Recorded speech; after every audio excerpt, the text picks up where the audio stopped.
মধ্যপ্রাচ্যের আকাশে যখন ড্রোন ও ক্ষেপণাস্ত্র উঠছে, তখন সেই সংঘাতের ঢেউ নীরবে ছড়িয়ে পড়ছে বিশ্ব অর্থনীতিতেও।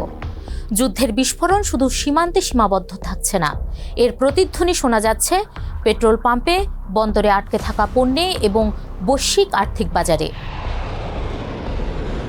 ২৮ ফেব্রুয়ারি থেকে শুরু হওয়া সংঘাতের এক সপ্তাহের মধ্যেই বিশ্ব বাণিজ্যের গুরুত্বপূর্ণ রুটে প্রভাব দেখা দিয়েছে।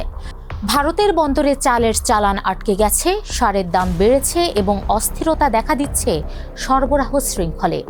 আন্তর্জাতিক অর্থনীতিবিদরা বলছেন, এই যুদ্ধ যদি দীর্ঘায়িত হয় তবে এর প্রভাব আরও গভীর হতে পারে।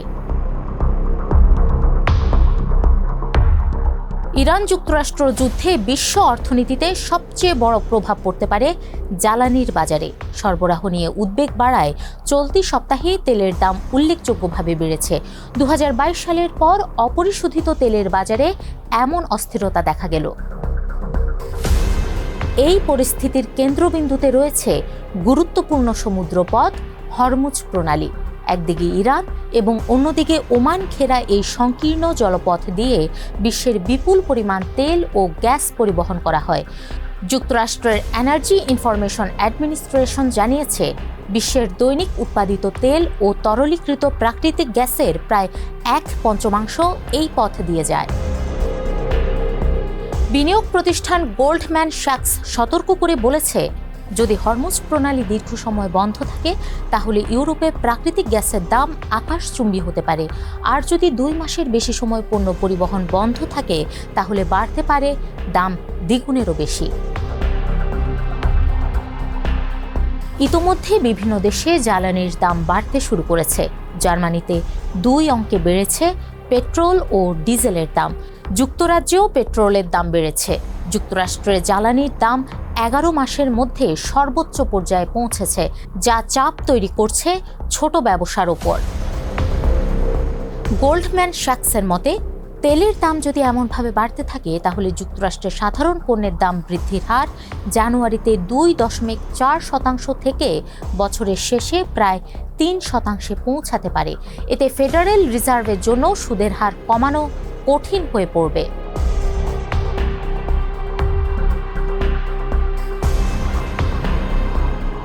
এই সংঘাতের প্রভাব সবচেয়ে বেশি পড়তে পারে এশিয়ার অর্থনীতিতে। পরামর্শক প্রতিষ্ঠান ক্যাপিটাল ইকোনমিক্স বলছে, এশিয়ার প্রায় ৮০ থেকে ৯০% অপরিশোধিত তেল ও এলএনজি হরমুজ প্রণালী দিয়ে আসে, আর এর প্রধান ক্রেতা হল চীন। এ সময় যুদ্ধ শুরু হওয়ায় চীনের অর্থনীতি ইতোমধ্যেই ধীরে বেড়ে চলেছে, অর্থাৎ তার অর্থনৈতিক প্রবৃদ্ধি বছরের জন্য সবচেয়ে কম নির্ধারিত হয়েছে। অর্থনীতিবিদরা সতর্ক করে বলেছেন, অপরিশোধিত তেলের দাম বর্তমান পর্যায়ে থাকলে এশিয়ার বেশিরভাগ দেশে মুদ্রাস্ফীতি অন্তত ০.৫% বাড়তে পারে।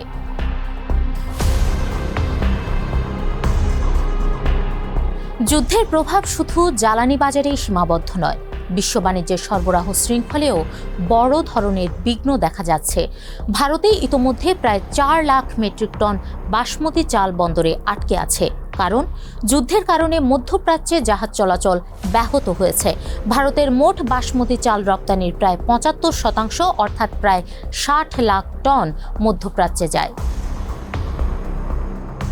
ব্যাংকিং প্রতিষ্ঠান আইএনজি ব্যাংকের গবেষণা বিভাগের প্রধান দীপালি ভার্গব বলেন, যুক্তরাষ্ট্রের শুল্ক বৃদ্ধির কারণে এশিয়ার রপ্তানিকারকদের জন্য মধ্যপ্রাচ্য গুরুত্বপূর্ণ বাজার হয়ে উঠেছিল। সংঘাত দীর্ঘ হলে ভারত ও চীন সবচেয়ে বেশি ক্ষতির মুখে পড়বে।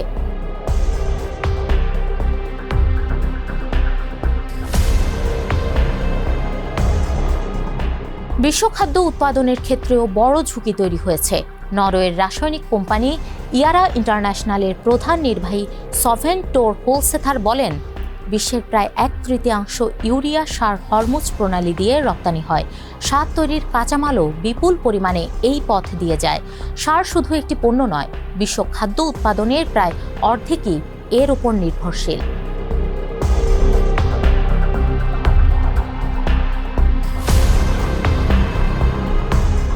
যুদ্ধের কারণে মধ্যপ্রাচ্যের আকাশপথও এখন সীমিত, ফলে পণ্য পরিবহনে বিলম্ব হচ্ছে। জার্মান ক্রীড়া পোশাক কোম্পানি আদিদাস ইতোমধ্যে জানিয়েছে, তাদের কিছু বিমান চালান সময়মতো পৌঁছাতে পারছে না। মধ্যপ্রাচ্যের বড় 3টি এয়ারলাইন এমিরেটস, কাতার এয়ারওয়েজ এবং ইত্তেহাদ এয়ারওয়েজ বিশ্বের বিমান পণ্য পরিবহনের প্রায় 13% নিয়ন্ত্রণ করে। আন্তর্জাতিক বিমান পরিবহন সংস্থা IATA এর তথ্য অনুযায়ী বিশ্ব বাণিজ্যের প্রায় 1/3 পণ্য মূল্যের দিক থেকে বিমানে পরিবহন করা হয়। সাধারণত স্মার্টফোন, মাইক্রোচিপ ও অন্যান্য উচ্চমূল্যের ইলেকট্রনিক পণ্য এভাবে পাঠানো হয়। অর্থাৎ আকাশপথে সমস্যা হলে উচ্চমূল্যের পণ্যের সরবরাহ দেরি হয় এবং দাম বাড়ার ঝুঁকি থাকে। যুদ্ধের একটি অস্বাভাবিক ঘটনাও সামনে এসেছে। অ্যামাজন ওয়েব সার্ভিসেসের দুবাইয়ের একটি ডেটা সেন্টারে আগুন লাগে। ধারণা করা হচ্ছে আকাশ প্রতিরক্ষা ব্যবস্থায় ভূপাতিত একটি ইরানি ড্রোনের ধ্বংসাবশেষ সেখানে আঘাত করেছিল। বিশ্লেষকদের মতে কোনো বড় প্রযুক্তি প্রতিষ্ঠানের ক্লাউড ডেটা সেন্টার যুদ্ধের কারণে ক্ষতিগ্রস্ত হওয়ার ঘটনা সম্ভবত এই প্রথম। গত 25 বছরে উপসাগরীয় দেশগুলো বৈশ্বিক অর্থনীতিতে বড় শক্তিতে পরিণত হয়েছে। এই অঞ্চলে শক্তিশালী বাণিজ্য, ব্যাংকিং ও বিনিয়োগ কেন্দ্র গড়ে উঠেছে। দুবাইয়ের জেবেল আলী বন্দর এখন বিশ্বের অন্যতম ব্যস্ত কন্টেইনার বন্দর। এটি বিশ্বের 150টির বেশি বন্দরের সঙ্গে সংযুক্ত। এছাড়া দুবাই, দোহা ও রিয়াদের মতো শহর আন্তর্জাতিক বাণিজ্য, বিমান পরিবহন ও অর্থনৈতিক কর্মকাণ্ডের বড় কেন্দ্র হয়ে উঠেছে।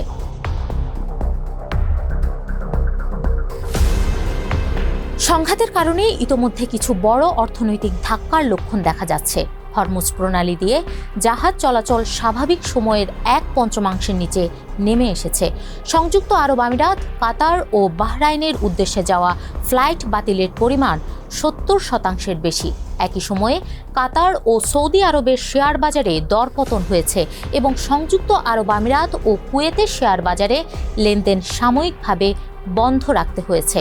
প্রায় স্থবির হয়ে পড়েছে দুবাইয়ের স্বর্ণবাজারও।